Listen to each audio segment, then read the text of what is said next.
Welcome to day 4 of our Princess Cruise Line Land Tour.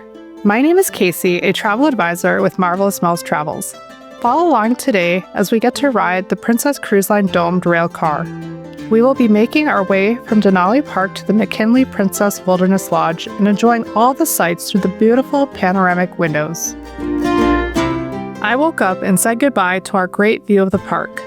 I made sure to attach our new luggage tags to our bags to ensure that they would meet us at the new destination. It's such a great perk to be able to leave your bags and travel light. Once our bags were ready to go, we made our way to the coffee cart and then met up with our group. We boarded our coach bus, which took us on a quick and scenic ride back into Denali National Park.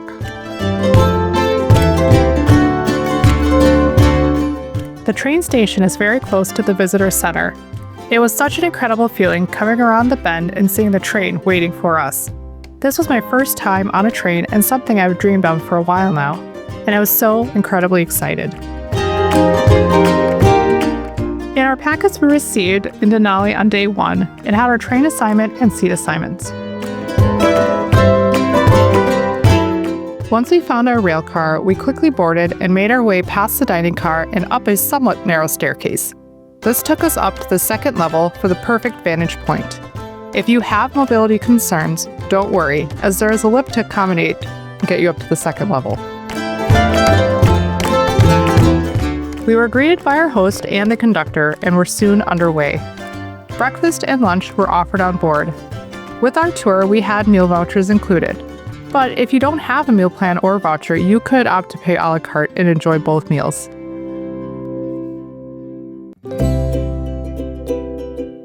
Shortly after departing, our host came through and took our drink orders as we sat back, relaxed, and enjoyed the beautiful Alaskan scenery pass by us.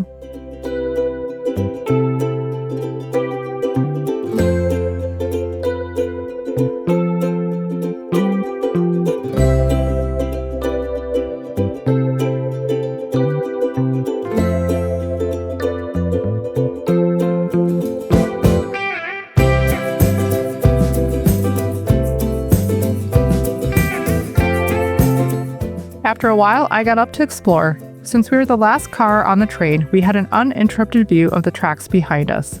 This was a great spot to hang out and watch for wildlife. While we didn't see much in the way of wildlife on this trip, we did spot some swans with their cygnets, or babies. Our railcar guide let us know that on an earlier trip this summer, they saw a pack of wolves on the riverbank.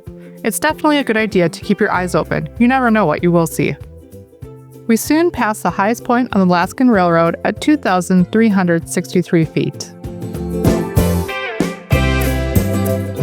Our train followed the winding Susitna River. This is the 15th largest river in the United States, and it's a great river for fishing. Species like wild Pacific salmon, rainbow trout, Arctic grayling, Darley barden, and Chinook salmon can be found here. Our host was incredibly informative and entertaining. He even dressed up in a Hawaiian shirt as we passed through Honolulu, Alaska. He read a sweet letter from one of its original residents that explained the naming of this spot.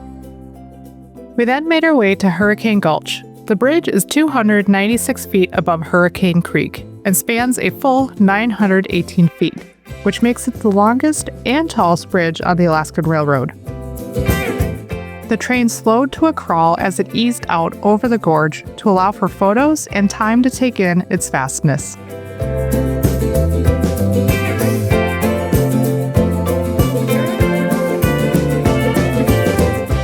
It was now time for lunch and we were seated in the dining car. There were large windows next to each of the tables that allowed for a great vantage point as we traveled. I enjoyed a yummy salad and bowl of chili. Back up in the viewing dome, the conductor came through with the cabin. We were able to ask questions as he explained more about the operations of the Alaska Railroad. The Alaskan Railroad runs north and southbound and in many areas in a single track. That means that as the trains near each other and need to pass, one train needs to pull onto a siding and let the other train pass. This is all done manually. The train will stop, let the conductor opt to switch the tracks, and then once everyone's on board and the other train has passed, we will continue on. On the Alaska Railroad, you'll find something truly unique: flag stops.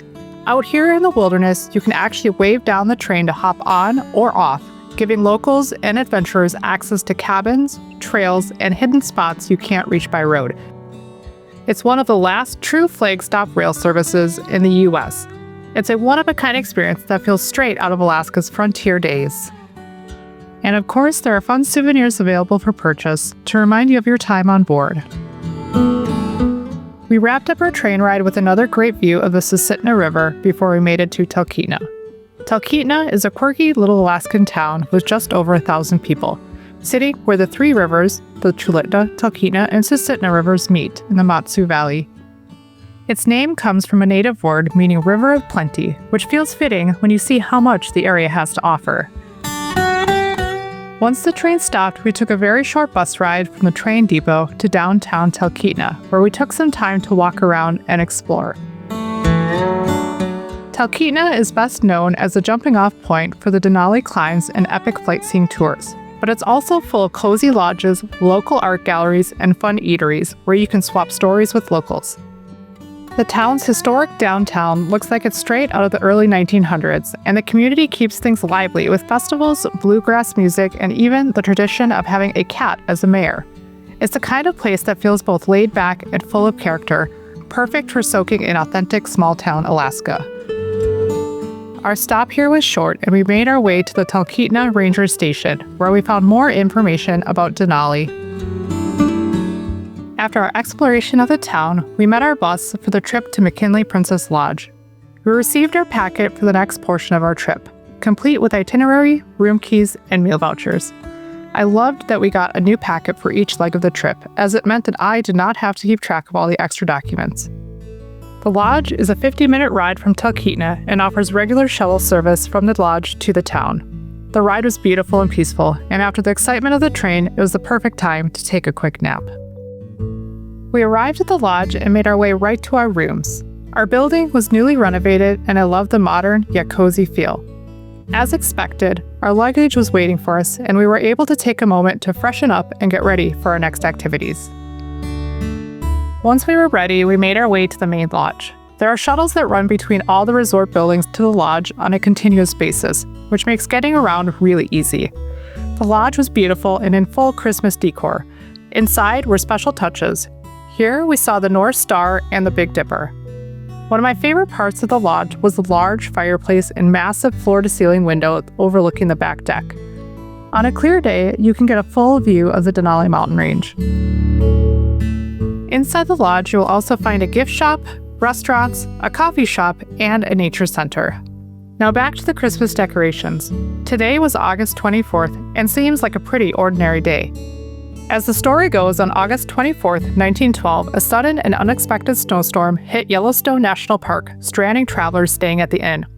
Inspired by the cold weather, they made the best of it and celebrated the Christmas holiday in August. They decorated the inn with winter decoration and strings of popcorn and enjoyed a merry 2 days of celebration. A tradition was born. Since that day, the tradition of Christmas in August has been celebrated each year by many U.S. national parks. We even got a visit with Santa and Mrs. Claus.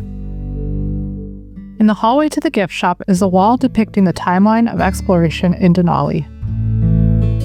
After doing some quick shopping, I took a moment to sit in the lodge and make out postcards to my kids. Stamps can be purchased at the gift shop, and a mailbox is located right at the guest service counter. We will see how long those take to get home. I spent some more time exploring the lodge prior to our dinner reservations at the North Fork. The North Fork is a beautiful sit-down restaurant, and reservations are highly recommended. We sat down and enjoyed the beautiful dining room and appreciated that it included the large picture windows, even though it was a bit overcast. For appetizer, we ordered the honey feta spread and blueberry salad. I ordered the duck with a blueberry glaze for dinner, and it was one of my favorite meals this trip. We finished off with a scoop of huckleberry ice cream for dessert. Even though it was already hitting 9 o'clock, we decided to take the shuttle up to the treehouse. This was a fun walk and provided a great view. We made our way back down to the trail and met up with the shuttle back to the lodge. While we were driving, we came across a cute little porcupine. Since our stay here was only for the night, I finished up by getting my bags ready to go for the next morning's journey. Make sure to follow along for our 5th and final day with Princess Cruise Line Land Tour.